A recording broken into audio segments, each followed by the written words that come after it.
반갑습니다 여러분, 해피테크의 범입니다. 오늘 제가 들고 온 소식은요, 여러분들의 눈이 번쩍 뜨일 만한 주제를 가지고 왔는데요, 우리가 모르는 사이에 현재 시장에서 돈 벌어 가시는 분들이 알고 계신 정보입니다. 어떤 정보를 통해서 돈을 벌어가고 계신지 한번 같이 알아보도록 하겠습니다. 부동산 투자를 개인 명의로 하는 것과 매매 사업자로 하는 것, 법인 사업자로 하는 것의 차이점에 대해서 설명을 드릴 겁니다. 차이점뿐만 아니라 각각의 특성과 투자 포인트에 대해서도 설명드릴 거니까요. 끝까지 잘 시청하셔서 이 정보로 꼭 돈 벌어 가시길 바라겠습니다. 오늘 설명드리는 주제에서 눈여겨보셔야 할 투자 포인트는 바로 세금입니다. 부동산에서 세금의 종류는요, 첫 번째로 취득세가 있습니다. 취득세는 언제 내죠? 부동산 사실 때, 부동산을 매수하실 때 내는 세금입니다. 부동산을 취득할 때 내는 세금을 취득세라고 하고요. 보유세는 부동산을 가지고 있을 때 부과되는 세금입니다. 그런데 여기서 아셔야 할 포인트는 6월 1일 날을 기준으로 보유하고 있는 부동산에 대해서 부과된다는 점을 알고 계시면 좋습니다. 세 번째로 양도세인데요. 양도세는 부동산을 판매하실 때 수익이 생긴 부분에 대해서 부과하는 세금이라고 생각해 주시면 됩니다. 부동산에서 알아야 하는 세금의 종류에 대해서 알아봤으니까 이제는 개인 명의로 투자했을 때부터 어떤 특장점이 있는지 알아보도록 하겠습니다. 개인 명의로 투자하는 방법은요, 초보자분들이 처음 접하실 때나 내 집 마련을 하실 때 가장 많이 사용되는 방법입니다. 가장 흔히 사용하는 방법이고요. 내가 살 집이 아닌 이상은 솔직히 투자 포인트가 많지 않습니다. 그래도 그 중에 뽑아본다고 하면 비과세를 포인트로 뽑을 수 있겠고요. 개인은 양도세를 내게 됩니다. 이 양도세가 비과세가 되지 않는 이상 금액이 굉장히 크기 때문에 투자 포인트가 없다고 말씀을 드리는 건데요. 즉 아무것도 모르시는 분들이 이용하시는 방법이기도 하고, 내가 살 집을 구매할 때 주로 사용하시는 방법이라고 생각해 주시면 됩니다. 양도세 부분은 매매 사업자와 비교를 하며 설명을 드리도록 하겠고요. 취득세를 한번 살펴보도록 하겠습니다. 개인 취득세는 조정지역과 비조정지역으로 나뉘는데요. 조정지역은 현재 강남의 4개 구만 지정이 되어 있고요. 거의 전국이 비조정지역이기 때문에 비조정지역에서의 취득세 한번 살펴보도록 하겠습니다. 1주택과 2주택일 때는 취득가액의 1%에서 3% 정도 부과되게 되겠고요. 3주택 이상이 될 때는 8%, 4주택 이상일 때는 12%가 부과되게 되겠습니다. 자, 오늘의 주인공이라고도 말씀드릴 수 있는 매매사업자에 대해서 알아보도록 하겠습니다. 매매사업자라는 용어부터 먼저 정리를 하고 갈 건데요. 개인이 부동산 매매를 사업수단으로 삼는 사업자를 매매사업자라고 합니다. 매매사업자, 사업자 등록증의 종목이 부동산 매매인 겁니다. 그렇게만 생각해 주시면 되고요. 매수 이후에도 사업자 등록이 가능하다라는 걸 포인트로 알고 계시면 좋습니다. 즉, 개인으로 매수하셨다가 매매 사업자를 등록하시고 매매 사업자를 통해서 판매를 하실 수 있다라고 생각을 해주시면 되겠습니다. 특징으로는요, 비조정 지역에서 세율에 따른 양도세 부과가 있겠습니다. 사업으로 인한 소득이 났기 때문에 양도소득세가 아니고 사업소득으로 세금을 낸다라고 생각을 해주시면 됩니다. 이 부분이 투자 포인트라고 생각을 해주시면 됩니다. 하지만 조정지역 내에서는 투자 포인트가 없습니다. 비교과세를 물리기 때문인데요. 비교과세는 쉽게 생각하시면 양도소득세와 사업소득세 중에서 조정지역 내에서는 주택에 한해서 둘 중에 많은 금액을 세금으로 부과한다라고 생각해 주시면 되겠습니다. 여기서 잠깐 설명을 드리고 갈 건데요. 개인의 경우에 1년 미만 보유한 주택을 판매하게 됐을 때 양도소득세의 세율은 소득 부분의 70%를 납부해야 합니다. 70%가 잘 와닿지 않으신다면 제가 숫자로 한번 설명을 드려볼게요. 예를 들어서 제가 1억의 주택을 구매했습니다. 1억의 주택을 구매하고 1억 3천에 약 한 달 만에 매도를 했다고 칩시다. 1억 3천에 매도를 했으니까 3천만 원의 소득이 생긴 건데요. 3천만 원에 70% 하면 얼마일까요? 2,100만 원을 양도소득세로 납부를 해야 된다라는 겁니다. 그렇기 때문에 매매사업자가 포인트가 될 수 있는 거고요. 그 다음 특징으로는요, 종합소득세를 납부하셔야 하고요. 1년 번 금액을 그 다음 해 5월에 종합소득세를 납부하셔야 한다라고 생각해 주시면 됩니다. 매매사업자의 큰 장점이 될 수 있겠는데요. 취득세율이 개인과 동일합니다.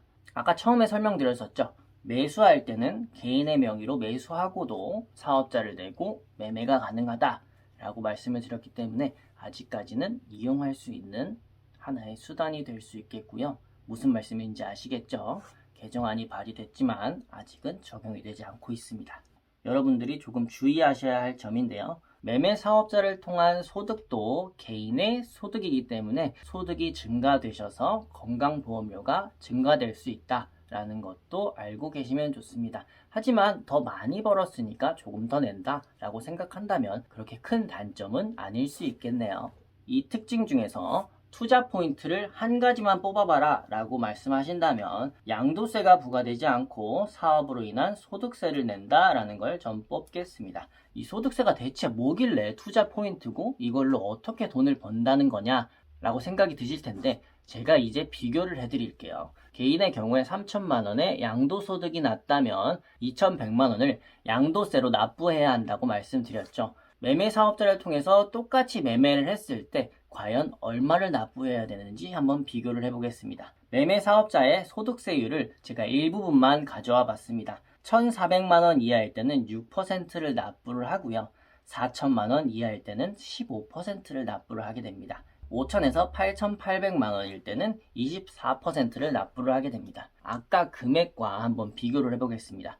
개인일 때 2,100만 원을 납부해야 했지만 3천만 원의 소득이 났다면 4천만 원 이하에 해당이 되겠죠? 15%를 납부를 하시면 되는 겁니다. 자, 한번 계산을 같이 해볼까요? 3천만 원에 15%를 한번 곱해 보겠습니다. 15%. 이 숫자 보이세요? 3천만 원일 때 15%는 450만 원입니다. 아까 개인일 때 얼마를 납부했죠? 2,100만 원을 납부했던 것과 달리 매매 사업자를 통해서 매매를 했을 때는 450만 원만 납부를 하면 된다는 겁니다. 한번 반대로 한번 생각을 해보세요. 여러분들은 이 정보를 몰라서 남들보다 약 1,500만 원 이상을 납부하고 계셨던 겁니다. 남들은 1,500만 원을 벌고 있었던 거예요. 이 정보를 여러분들이 꼭 활용하셔서 1,500만 원 이상을 벌어가셨으면 좋겠습니다. 마저 설명을 이어갈 테니까 끝까지 집중을 해주시고 더 좋은 정보를 얻어가시기 바라겠습니다. 제가 이 소득세율을 일부만 갖고 온 이유는 우리가 투자를 할 때 한번 생각을 해볼게요. 저도 부동산 투자를 하는 사람이지만 부동산 투자의 기본은 뭡니까? 시세보다 싸게 사서 시세보다 비싸게 혹은 시세만큼 판매하는 겁니다. 하지만 시세가 정해져 있는데 5천만 원 이상 내가 싸게 구매한다 라는 게 쉽지만은 않습니다. 부동산 경매더라도 특수 물건이나 권리관계가 복잡한 물건이 아니라면 5천만 원 이상 싸게 구매한다는 건 흔치 않는 일이기 때문에 그 이상은 의미가 없겠다라고 생각이 들어서 일부만 가져와 봤고요. 좋은 점이 있다면 주의하셔야 할 점도 있겠죠. 직장인의 경우에는 이걸 주의하셔야 합니다. 매매 사업자는 사업자죠. 1년 동안 번 금액을 그 다음 해에 종합소득세를 내야 하는데 건별로 신고하는 소득세 말고 5월에 신고하는 그 다음 해 5월에 신고하는 종합소득세의 경우에는 여러분들이 만약에 근로소득이나 기타 소득이 있으신 분들이라면 사업소득과 근로소득, 기타 소득을 모두 합산한 금액의 소득세율을 적용한다는 겁니다. 이 소득세율을 적용한다는 게 어떤 의미냐? 예를 들어서 제가 매매사업자로 1년에 5천만 원의 소득을 얻었습니다. 그리고 저는 5천만 원의 연봉을 받는 직장인이에요. 그렇다면 5월에 종합소득세에서 적용되는 세율은 5천만 원이 아니라 5천만 원, 5천만 원을 더한 1억의 소득세율로 적용이 된다라고 생각을 해주시면 됩니다. 말이 조금 어렵죠? 소득 구간이 올라가면 세금이 올라갑니다. 자, 이제 마지막으로 법인 사업자에 대해서도 설명을 드릴 건데요. 법인 사업자 가지고 계신 분들도 있을 거고 궁금하신 분들도 많으실 겁니다. 저 또한 법인 사업자를 가지고 있는데요. 법인 사업자와 매매 사업자는 어떤 점이 같고 어떤 점이 다른지 비교해 가면서 설명을 한번 해드리도록 하겠습니다. 아까 설명드렸던 매매 사업자는 개인과 거의 동일시 여기지만 판매할 때만 사업소득으로 여긴다라고 이해를 하셨을 텐데요. 법인 사업자는 개인과 또 다른 인격체로 인정을 합니다.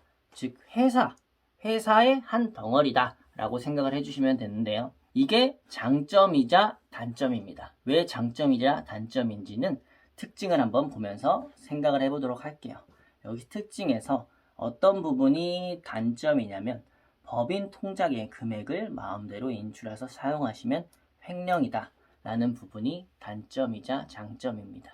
왜 내가 번 돈인데 내가 마음대로 못 쓰냐 라고 생각을 하실 수 있지만 법인은 한 회사, 즉 기업입니다. 기업은 기업이지 개인이 아니기 때문에 개인이 기업의 돈을 마음대로 쓰게 되면 그건 횡령이 되는 겁니다. 이게 장점이자 단점인 이유는 제가 공개적인 영상이기 때문에 깊게는 못 들어가고요. 이 부분이 많이 궁금하시다면 따로 댓글을 남겨주시면 설명해 드리도록 하겠습니다. 특징을 마저 보도록 할게요. 매매를 사업으로 삼는 개념은 매매 사업자와 동일하다. 두 번째 특징으로는요, 취득세가 중과된다라는 부분이 있습니다. 특히 주택의 경우에는요, 취득할 때부터 12%의 취득세를 내야 합니다. 아까 개인의 경우 4주택 이상일 때 부과되는 취득세율과 동일합니다. 하나만 취득해도요. 하지만 이 부분은 주택일 때만 중과되는 부분이고요. 상업용 부동산을 취득하실 때는 중과되지 않는다는 거 알고 계시면 되겠습니다. 종합소득세 대상, 그리고 여기 종합소득세가 아니고요. 종합부동산세입니다. 개인의 경우 종합부동산세가 면제되는 금액 범위가 있죠. 하지만 법인의 경우에는 종합부동산세 대상이라고 생각해 주시면 됩니다. 여기서 제가 뭐라고 적어놨죠? 6월 이전에 판론만 하자. 자, 그 다음 특징도 투자 포인트입니다. 매매 사업자처럼 공제 가능한 범위가 넓습니다. 여러분들이 집을 사고 꾸미고 판매를 하지 않습니까? 이 꾸미는 과정에서 들어가는 비용들이 있을 거예요. 근데 개인의 경우엔 인테리어 비용이라고 하죠. 이 인테리어 비용의 대부분이 공제받지 못합니다. 공제받지 못하는 이 금액들을 매매 사업자나 법인 사업자는 사업을 하면서 발생한 비용이기 때문에 폭넓게 공제가 가능하다라고 생각을 해주시면 되겠습니다. 그리고 법인은 법인세를 납부합니다. 이 법인세는 얼마를 내냐라는 건 조금 뒤에 설명을 드릴 거고요. 건강보험료의 상승에 걱정이 없다는 게 매매 사업자와 다른 특징이 되겠습니다. 왜 그러냐? 법인은 내가 사장님이 아니고요. 직원입니다. 직원이기 때문에 법인이 돈을 벌어도 내 소득이 올라간 게 아니에요. 그래서 건보료가 상승하지 않습니다. 마지막 특징은 단점이 되겠는데요. 유지 비용이 꾸준히 많이 나갑니다. 무턱대고 만들지 마셨으면 좋겠습니다. 꼭 필요하실 때 그때 만드셨으면 좋겠습니다. 자, 법인세율에 대해서 설명을 드릴 건데요. 각 사업연도의 소득의 총합을 기준으로 계산을 하고요. 아까 종합소득세와 약간 비슷한 개념입니다. 1년 동안 벌었던 총 금액을 법인세로 납부를 한다라고 생각해 주시면 되는데요. 2억 이하일 때는 법인세율이 10%고요. 단 주택의 경우에는 법인 사업자에서 20% 추가 과세가 되기 때문에 30%를 납부한다 라고 생각을 해주시면 되겠습니다. 이해하시기 쉽게 아까 설명드렸던 금액으로 한번 생각을 해볼까요? 개인일 때 3천만 원이면 70%, 73, 21, 2,100만 원을 납부하고요. 매매 사업자일 때는 450만 원을 납부했죠. 15%. 법인일 때는 추가과세까지 포함해서 900만 원을 납부를 하게 됩니다. 각각 장단점이 있을 거고요. 각각 특징이 있을 겁니다. 제가 특징과 장점은 중간중간 설명을 해드렸으니까요. 여러분들께 가장 맞는 방법으로 사용을 해주시면 되겠습니다. 양도시 발생되는 세금 측면에서 법인과 매매 사업자를 한번 비교해 보도록 하겠습니다. 법인의 경우에는요. 1년에 한 번 납부를 하고요. 법인세를 납부합니다. 매매 사업자의 경우 양도시마다 사업소득세를 납부하게 되고요. 그리고 1년 동안 번 금액을 다음 연도에 종합소득세를 납부하게 됩니다. 만약에 여러분들이 사업소득으로 더 많은 금액을 신고하셨다면 종합소득세 납부 시에 환급도 가능합니다. 자, 마지막까지 들으신 분들께 제가 선물을 하나 드리도록 하겠습니다. 이 선물은요, 여러분들이 잘 활용하시면 세금을 절세하는데 이용이 가능합니다. 절세예요. 불법이 아닙니다. 매매 사업자와 법인 사업자의 장점이라고 할 수 있는 부분을 공통점으로 뽑아봤습니다. 개인 명의로 양도세를 납부할 때는 공제되는 범위는 아까 거의 없다고 말씀드렸는데요. 종류도 한번 말씀을 드려볼게요.